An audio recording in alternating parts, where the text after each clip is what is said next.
Hello students, हम लोग पढ़ रहे थे भैया कोनिक सेक्शंस में बात चल रही थी अभी तक परवलय की। परवलय बोले तो पैराबोला, ठीक। अब परवलय में काफ़ी कॉन्सेप्ट, मतलब जितने भी कॉन्सेप्ट थे हमने सब आपको पढ़ा दिया और उस पर बेस्ड कुछ न कुछ क्वेश्चंस भी कराया है और ये बताया आप सॉल्व करेंगे अपने बुक से। जो भी क्वेश्चंस नहीं आएंगे अगर आप पूछेंगे तो हम उसको बेशक बताएंगे, ठीक। अब उसके बाद एक और भी टॉपिक स्टार्ट होता है, क्या? दीर्घवृत्त, इलिप्स। देखिए भैया, ये चैप्टर चल रहा है कोनिक सेक्शन। कोनिक सेक्शन में हमने आपको पहला सेक्शन बताया, इसमें जैसे पहला पार्ट सर्किल मतलब वृत्त पढ़ाया, उसके बाद दूसरा पार्ट हमने आपको पढ़ा दिया पैराबोला मतलब परवलय। अब पढ़ेंगे दीर्घवृत्त। इसके बाद और भी एक पार्ट है अतिपरवलय, बोले तो हाइपरबोला, ठीक, उसकी बात करेंगे, ठीक। तो आइए देखते हैं, कुछ डेफिनेशन हम आपको लिख रखे हैं जिससे कि टाइम न वेस्ट हो। क्या कर रहा है कि दीर्घवृत्त ऐसा शंकु है, शंकु मतलब शंकु का एक भाग, ठीक। दीर्घवृत्त एक ऐसा शंकु है जिसकी उत्केंद्रता एक से कम होती है। जिसकी उत्केंद्रता बोले तो भैया इंग्लिश में इसेंट्रिसिटी, क्या बोलते हैं? इसेंट्रिसिटी, ठीक। इसेंट्रिसिटी, ठीक। क्या होती है? एक से कम होती है। इसका कहने का मतलब क्या हुआ? दूसरी लैंग्वेज हम क्या बोल सकते हैं इसके हाइपोथेसिस को, डेफिनेशंस को? दीर्घवृत्त उस बिंदु का बिंदुपथ है, दीर्घवृत्त जो है उस बिंदु का बिंदुपथ है जिनकी दूरियों का एक स्थिर बिंदु, जिनकी दूरियों का एक स्थिर बिंदु, एक स्थिर बिंदु बोले तो मान लो जैसे P हो गया, ठीक। एक स्थिर बिंदु और एक स्थिर सरल रेखा, एक स्थिर सरल रेखा ZN, जिसे हम लोग परवलय में पढ़ते चले हैं, जिसे नियता कहते थे, वे यहाँ भी नियता ही है, ठीक। क्या कर रहा है? सरल रेखा से अनुपात अचर एवं एक से कम होता है। मतलब फिर समझो कि दीर्घवृत्त उस बिंदु का बिंदुपथ है, मान लो बिंदु क्या हो गया, ये P हो गया। इस बिंदु का क्या है? दीर्घवृत्त बिंदुपथ। ये भी दीर्घवृत्त पूरा नहीं बना अभी, इसके बाद हम आपको कायदे से इसके इक्वेशंस को जब प्रूव कराएंगे उसमें बात करेंगे, ठीक। तो क्या कर रहा है? दीर्घवृत्त उस बिंदु का बिंदुपथ है जिनकी दूरियों का एक स्थिर बिंदु, जिनकी दूरियों का एक स्थिर बिंदु और एक स्थिर सरल रेखा, एक स्थिर सरल रेखा ZN से अनुपात अचर, अचर मतलब कांस्टेंट। चर क्या होता है? जो बदलता है। क्या होता है? जो बदलता है। जैसे दैट्स एग्जांपल XYZ की वैल्यू कुछ न कुछ इक्वेशन में रहती है, लेकिन ये अचर का मतलब जो बदले ही ना, जैसे कुछ न कुछ कांस्टेंट मतलब नंबर्स मिलेंगे आपको, ठीक। एवं या आप बोल सकते हो एक से कम, मतलब एक से छोटा होगा। अतः हम क्या कर सकते हैं? अतः E is less than 1, E is less than 1 मतलब क्या होगी? जिसकी उत्केंद्रता एक से कम होती है। और इस वाले दूसरे जो आपको अतः हाइपोथेसिस लिखवाए हैं SP/PM, आप क्या लिखे हैं? स्थिर सरल रेखा से अनुपात, ठीक। क्या लिखे हैं? जिनकी दूरियों का, ठीक। ये क्या है? नाप से दूरी है, ये क्या है? स्थिर सरल रेखा से दूरी। इनकी दूरियों का जो अनुपात होगा वो क्या होगा? कांस्टेंट मतलब इसेंट्रिसिटी मिलेगी। क्या मिलेगी? Eccentricity E। और ये क्या होगा? एक से छोटा, एक से क्या होगा? छोटा होगा। ये हम लिख सकते हैं SP बराबर E/PM। किसी को दिक्कत नहीं होनी चाहिए, इसको नोट करें। फिर तुरंत हम लोग क्या करते हैं, इसके स्टैंडर्ड्स इक्वेशन और जनरल इक्वेशंस के बारे में चर्चा करते हैं। हेलो स्टूडेंट्स, हम लोग पढ़ रहे थे भैया कोनिक सेक्शंस। कोनिक सेक्शन में बात चल रही थी दीर्घवृत्त, ठीक। तो दीर्घवृत्त में हमने आपको काफ़ी चीज़ें पढ़ा दिया और अब इसी का आगे और भी टॉपिक है दीर्घवृत्त का मानक समीकरण, स्टैंडर्ड्स इक्वेशंस ऑफ इलिप्स, दीर्घवृत्त का मानक समीकरण। और ये देखते हैं हमने क्या किया है, एक दीर्घवृत्त बना लिया। ये जो दिख रहा है संरचना, ये क्या है? दीर्घवृत्त है। एक नियता है Z के बोल सकते हैं, दूसरी नियता है Z' K', ठीक।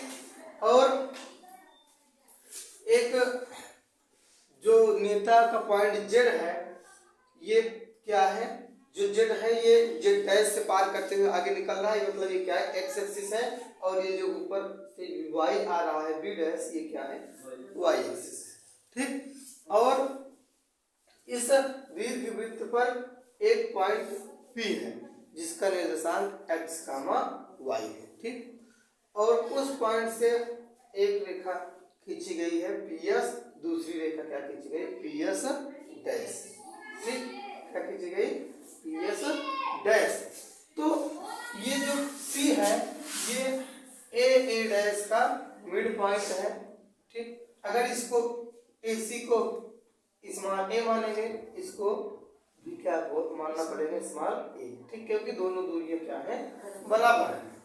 तो और आप देख रहे हैं P से एक लंब है P डैश पर, और ये भी एक प्रकार का लंब ही है। ठीक, तो अब आगे थोड़ा सा आप समझिए कि क्या चीजें हमने लिखा है। जैसे वहां पे लिखा वैसे यहाँ, जैसे वहां बना है वैसे यहाँ लिखे भी हैं। ठीक, तो ये यश क्या है, यश नाभि है। ठीक, जेड के नियता है, आपको हमने बताया ही। तो अब देखिए, माना दीर्घवृत्त की नाभि यश और नियता जिसके है, और उत्केंद्रता ई है, नियता जेड के है तथा उत्केंद्रता ई है। जेड के पर लंब एस जेड है, ये क्या है, जेड के है, इस पर लंब कौन है, एस जेड। ठीक, और उसके बाद एस जेड को अंतः और बाह्यता विभाजित करने पर ई अनुपात 1 में, या सॉरी एस जेड को अंतः और बाह्यता ई अनुपात 1 में विभाजित करने पर माना विभाजन बिंदु ए डैश है। ठीक, मतलब कि जो आपका ये दिख रहा है एस जेड देख रहे हैं, ये वाला, ये रेखा जो है, इसको हम अंतः विभाजित करेंगे तो ये कुछ अनुपात बनेगा। ठीक, और जब बाह्यता विभाजित करेंगे तो यहाँ से यहाँ तक जाएगा। ठीक, ये कुछ अनुपात बनेगा, तो वही क्या हो गया, ई अनुपात 1। ठीक, समझ में आएगा, तो ये क्या हो गया, ई अनुपात 1। फिर उसके बाद हमने क्या किया, माना विभाजन बिंदु क्या है, ए डैश, विभाजन बिंदु ए डैश है। और फिर उसके बाद हम क्या किए, एस अपान जेड ए, हमने अभी इसको आपको पढ़ाया है इसके पहले हाइपोथेसिस में। जो हाइपोथेसिस मतलब संकल्पना में दीर्घवृत्त के, उसमें बताया था कि अगर कोई नाभ की दूरी और जो नियता होगी, जैसे नाभ क्या होगी, नाभ से कोई रेखा नियता पर लंब होगी, ये रेखा क्या है, एस जेड, नियता पर ये नियता है, ये एस जेड इस पर लंब है। तो जो नियता से दूरी होगी वो दूरी और जो जेड के है उनका अनुपात क्या होता है, उत्केंद्रता के बराबर होता है। तो वही क्या कहते हैं, एस मतलब ए से एस। ठीक, और क्या ये जेड से ए। ठीक, ये दूरी और ये कितना बराबर हो गया, ए।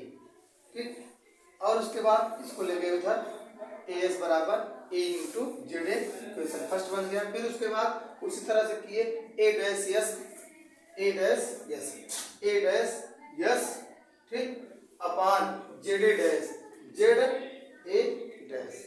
ठीक, इनका अनुपात क्या होगा, उत्केंद्रता के बराबर होगा।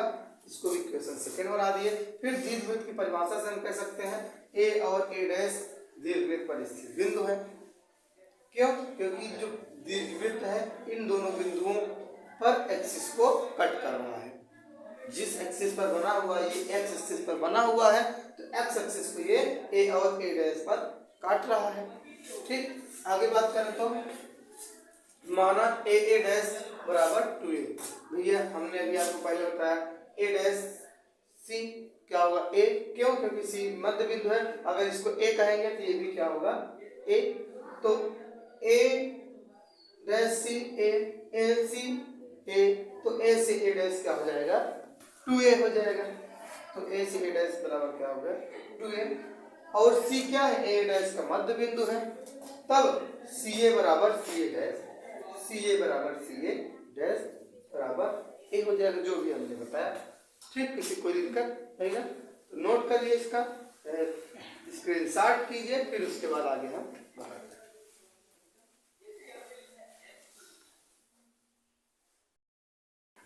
अब देखिए भैया, आगे सॉल्व करते हैं। अभी जैसे हमने बताया था ना कि हम समीकरण 1 और 2 को लेकर के चलेंगे, तो समीकरण 1 और 2 को जोड़ने पर समीकरण 1 ये है, समीकरण 2 ये है। ठीक, हम इसको क्या ले सकते हैं, A S plus A dash S बराबर E into Z A plus E into Z A dash. तो इधर देखिए भैया, A S plus A dash, A S plus S A dash कितना होगा, ये दूरी प्लस ये दूरी बराबर ए ए डैश तो होगी नहीं। फिर से समझो, ए एस, ठीक, ए एस फिर उसके बाद ए डैश टोटल बराबर ए डैश। तो क्या लिख सकते हैं इसके स्थान पे, ए डैश बराबर ई इसमें कॉमन हो गया, Z A plus Z A dash, A dash बराबर ई इन ब्रैकेट जेड ए निकालना है। जेड ए कैसे निकलेगा, अगर हम केन से निकालें, जेड ए निकालना है तो सी जेड माइनस सी ए, सी जेड माइनस सी ए, ठीक, तो सी जेड माइनस सी ए हो गया प्लस जेड ए डैश निकालना है, जेड से ए डैश निकालना है तो क्या करेंगे, सी जेड प्लस सी ए डैश, ठीक। अगर हमको क्या निकालना है भैया, जेड ए डैश मतलब जेड ए डैश, ये डिस्टेंस निकालना है तो सी जेड प्लस सी ए डैश, सी जेड प्लस किसी कोई दिक्कत यहाँ तक नहीं होनी चाहिए। अब हम इसको इक्वेशन फर्स्ट और सेकंड को मिटा रहे हैं, घटाना होगा तो आप फिर से भी बोल लेंगे, काम हो जाएगा ना। थोड़ा सा कंसंट्रेशन बना के रखेंगे तो ज्यादा समझ में आएगा। अब जरा देखें इसको, जो सी ए है, ये सी ए जो है ये किसके बराबर है, सी ए डैश, ये दोनों बराबर है ना भैया, ये क्या है, ए है, ये क्या है, ये भी तो ए ही है, ए ही है ना, तो सी ए बराबर सी ए डैश बराबर ई इंटू, यहाँ लिखेंगे चूंकि सी ए बराबर सी ए डैश, ठीक, तो सी जेड माइनस, चाहे सी ए के स्थान पे सी ए डैश रख दो और चाहे सी डैश के स्थान पर सी ए रख दो, वो आपकी मर्जी है, ठीक। देखो सी ए प्लस सी जेड, सी ए डैश बराबर कितना, सी ए से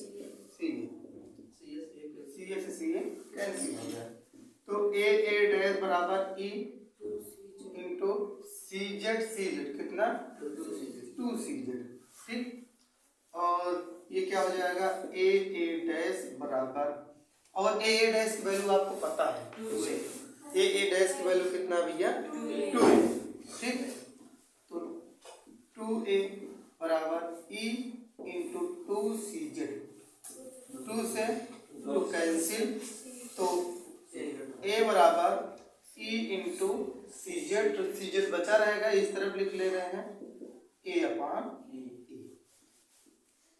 इक्वेशन थर्ड बन गया, ठीक। क्या निकली दूरी भैया, सी जेड, सी जेड ये कितना हो गई, ए अपान, किसी कोई दिक्कत नहीं, इतना नोट करके फिर अब क्या करेंगे, समीकरण 1 और 2 को घटाएंगे एक बार। अब देखिए भैया, अभी तक तो ऐड करके हमने निकाला सी जेड बराबर ए अपान ई, अब क्या करेंगे, समीकरण 1 और 2 को घटाएंगे, ठीक। तो समीकरण 1 और 2 को घटाने पर, ठीक, घटाने पर तो इसको मिटाना पड़ेगा,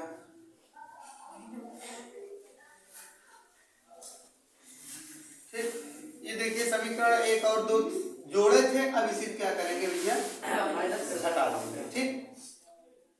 तो अब जरा देखिए एएस, अगर हमको एएस निकालना है आप लोग जानते हो, जैसे पढ़े होंगे फिजिक्स में क्लास 10th में, सभी दूरियां कहाँ से मापी जाती हैं? मूल बिंदु से। तो वही काम हम भी कर रहे हैं, सी से ही सबको माप रहे हैं। तो हाँ, तो एएस निकालना है। एएस कैसे निकालेंगे? CA minus CS, CA minus as अगर निकालना है तो क्या करेंगे? सीए माइनस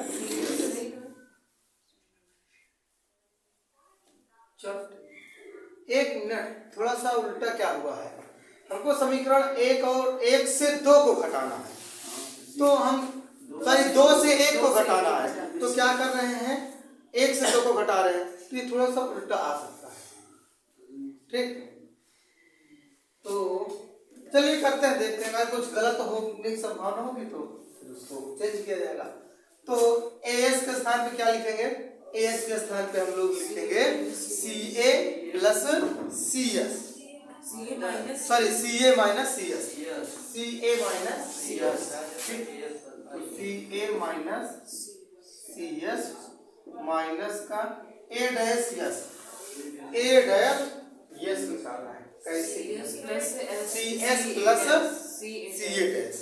ठीक, क्या निकालेंगे? CS plus CA dash. ठीक, सीएस प्लस सीए डैश बराबर ई कॉमन हो गया। ठीक, और Z A minus Z A dash. ठीक, अब जरा देखिए, सीए माइनस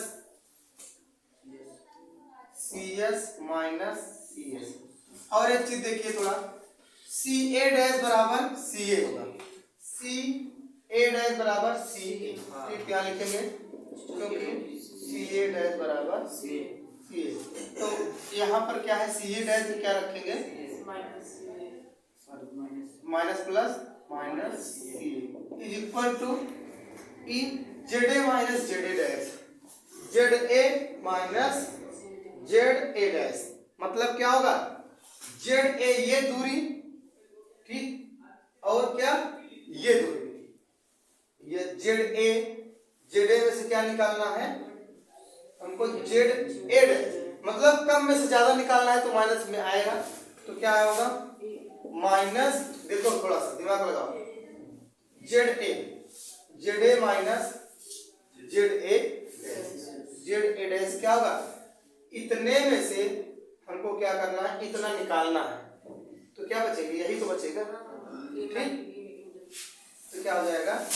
ए ठीक, यही अगर आप जो हमने किया 1 से 2 को घटा दिया, 2 से 1 को घटाए होते, इधर भी प्लस में आता, इधर भी प्लस में आता। ठीक, कोई दिक्कत नहीं। सी ए से सी ए कैंसिल, माइनस 2CS बराबर माइनस ई ए डैश।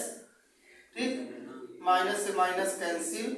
ठीक, और ए डैश बराबर आप लोग जानते हैं क्या होता है? 2a, तो 2CS बराबर ई इंटू 2a, 2 से 2 कैंसिल, CS बराबर कितना हो गया? E into. ठीक, एक क्वेश्चन हो, किसी को दिक्कत नहीं होनी चाहिए। नोट करो इसको, फिर आगे चले। अब देखो भैया, अभी तक तो हमने क्या किया? समीकरण 1 और 2 को जोड़ा और घटाया, तो 2 समीकरण और भी नए मिल गए। ठीक, जिसमें कुछ न कुछ वैल्यू मिली है। अब जरा देखिए, कुछ अलग सा फिर मान चलेंगे। जो आप ये नाभियस देख रहे हैं, ठीक, नाभियस देख रहे हैं, तो नाभि का अगर हम निर्देशांक माने तो माइनस ए ई कामा 0, माइनस ए ई कामा 0। भैया यस नाभि के निर्देशांक है, तो नाभि का निर्देशांक जो होगा वो क्या होगा? ये एक्स वाई एक्सिस से इधर आएंगे तो माइनस में आएंगे। ठीक, तो ये क्या होगा? ए होगा। ठीक, तो ये उत्केंद्रता भी साथ में चलती है दीर्घवृत्त में, तो ये क्या हो जाएगा? माइनस ए ई। ठीक, माइनस ए ई कामा 0। ठीक, इसका जो पॉइंट एस है, इसका निर्देशांक कितना हो जाएगा? माइनस ए ई कामा 0। तो फिर उसके बाद पी से ये दूरी कुछ न कुछ होगी और P से M दूरी कुछ न कुछ होगी। नाभ यश के निर्देशांक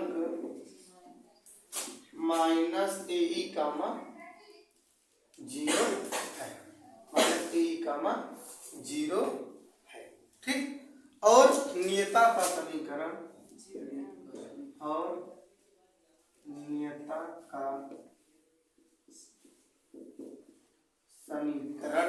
नियता का समीकरण हो जाएगा भैया, नियता का समीकरण माइनस A अपान E। ये जो देख रहे हैं ये क्या है, ये इसके बीच की दूरी ये तो है, तो क्या हो जाएगा, ये माइनस में है तो वही क्या हो जाएगा, माइनस में। ठीक, तो नियता का समीकरण क्या हो जाएगा, माइनस A अपान E। ठीक, इसी कोई दिक्कत यहाँ तक नहीं। अगर इसको हम मान लो जो समीकरण है x, तो x बराबर माइनस A अपान E। ठीक, कुछ न कुछ डिस्टेंस होगी, वैसे समीकरण होता है x plus Y equal to कुछ न कुछ, हाँ, उस तरीके से x बराबर minus A upon E।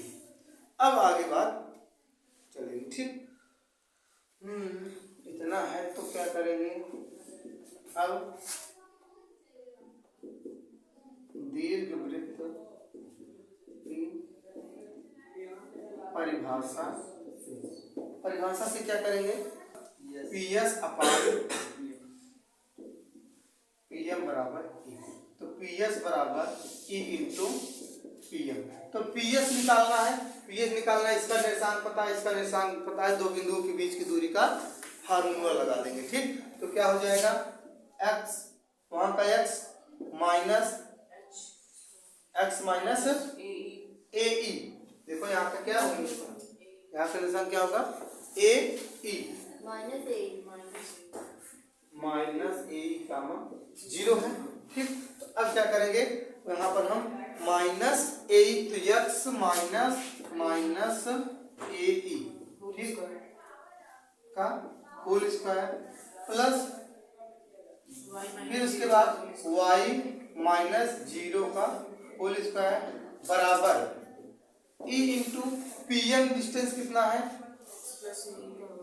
x plus A upon E का होल स्क्वायर। होल स्क्वायर कहाँ से होगा, जो इधर रूट होना चाहिए वो जाके उधर क्या हो जाएगा, स्क्वायर हो जाएगा। बस समझ में आई, ये क्या हो जाएगा।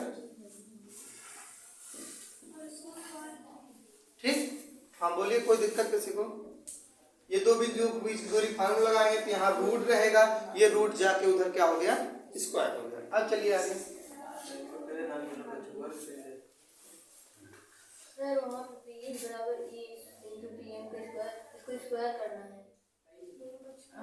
वही बात है। ठीक, ये क्या हो गया, PS के स्थान पर क्या रखेंगे, सॉरी PS के स्थान पर रखे x प्लस AE का square plus Y square equal to E square x plus A over E का होल स्क्वायर। किसी कोई दिक्कत यहाँ पर नहीं ना। अब जरा देखें आप, इतना काम तो हो गया, अब इसको थोड़ा सा सिंप्लीफाई करना पड़ेगा। ठीक, तो चलिए देखते हैं, x प्लस AE का whole square plus Y square is equal to E square, ये क्या हो जाएगा, x E प्लस A का whole square upon E square, E square C square cancel हो गया। ठीक, क्या बचा, x प्लस AE का whole square plus Y square equal to XE plus A का स्क्वायर। यहाँ तक किसी कोई दिक्कत नहीं होनी चाहिए। अब फिर से क्या करेंगे, फिर से होल स्क्वायर तोड़ेंगे। ठीक, तो इतना नोट करें, फिर उसके बाद ऊपर तोड़ते हैं। अब देखिए भैया, यहां तक बात पहुंच गई। ठीक, हमको लेके आना है दीर्घवृत्त का समीकरण।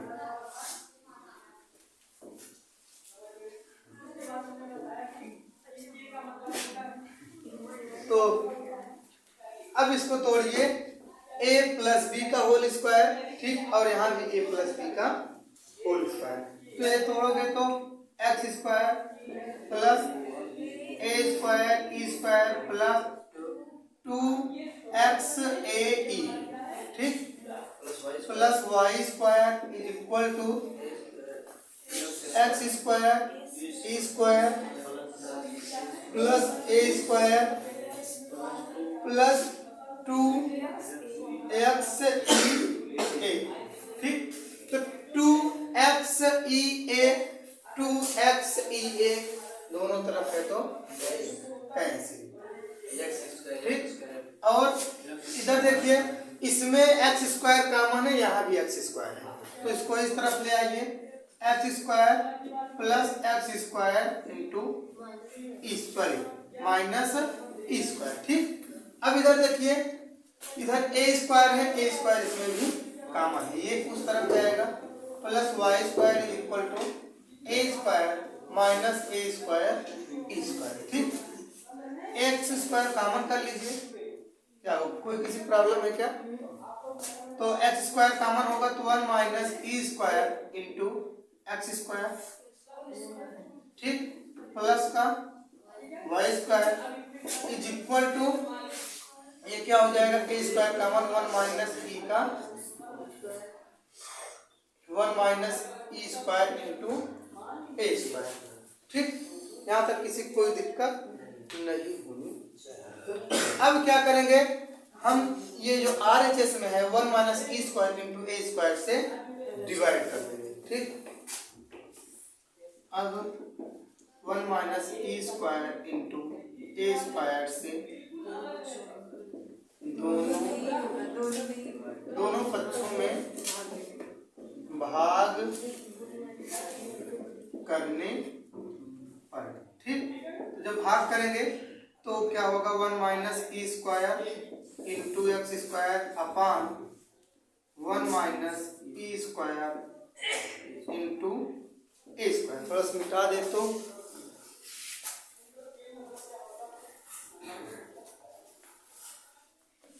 ठीक, प्लस का Y square upon 1 minus E square into A square is equal to 1 minus E square into A square upon 1 minus E square into A square, ये कैंसिल हो गया, और ये 1 minus E square 1 minus E square cancel हो गया, क्या बचा भैया, X square upon A square plus Y square upon 1 minus E square into A square is equal to 1, ठीक। अब यहाँ क्या करेंगे, माना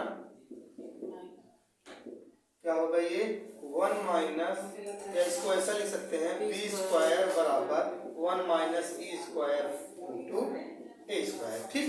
तो ये X square upon A square plus Y square upon B